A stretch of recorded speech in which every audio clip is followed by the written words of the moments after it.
സംസ്ഥാനത്ത് ഇന്നും കനത്ത മഴ.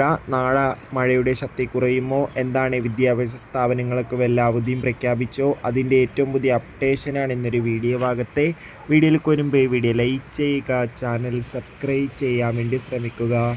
ഇന്ന് സംസ്ഥാനത്ത് കനത്ത മഴയായിരുന്നു. ആലപ്പുഴ, എറണാകുളം, തൃശ്ശൂർ, മലപ്പുറം, വയനാട്, കോഴിക്കോട്, കണ്ണൂർ, കാസർഗോഡ് ജില്ലകളിൽ ഇന്ന് മഴയുണ്ടായിരുന്നു. അതിൽ ഏറ്റവും പ്രധാനപ്പെട്ടതാണ് കോഴിക്കോട് ജില്ലയിൽ ഇന്ന് അതിശക്തമായ മഴ തന്നെയായിരുന്നു രാവിലെ മുതലുണ്ടായിരുന്നത്.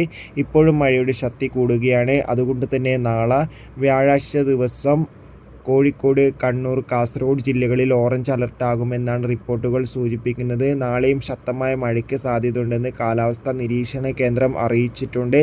അതുകൊണ്ട് തന്നെ എല്ലാവരും സുരക്ഷിതരായിരിക്കുക. അതോടുകൂടി നിലവിൽ വിദ്യാഭ്യാസ സ്ഥാപനങ്ങൾക്ക് അവധിയൊന്നുമില്ല. എന്നാലും മഴ കനത്തതായി തുടരുകയാണ്. ഇനി അവധി പ്രഖ്യാപിച്ചാൽ ആ ഒരു അപ്ഡേഷൻ നമ്മുടെ ചാനലിലൂടെ അപ്ലോഡ് ചെയ്യുന്നതായിരിക്കും. കൂടുതൽ അപ്ഡേഷൻ അറിയാൻ വേണ്ടി ചാനൽ ഇപ്പോൾ തന്നെ സബ്സ്ക്രൈബ് ചെയ്യൂ. Bye bye.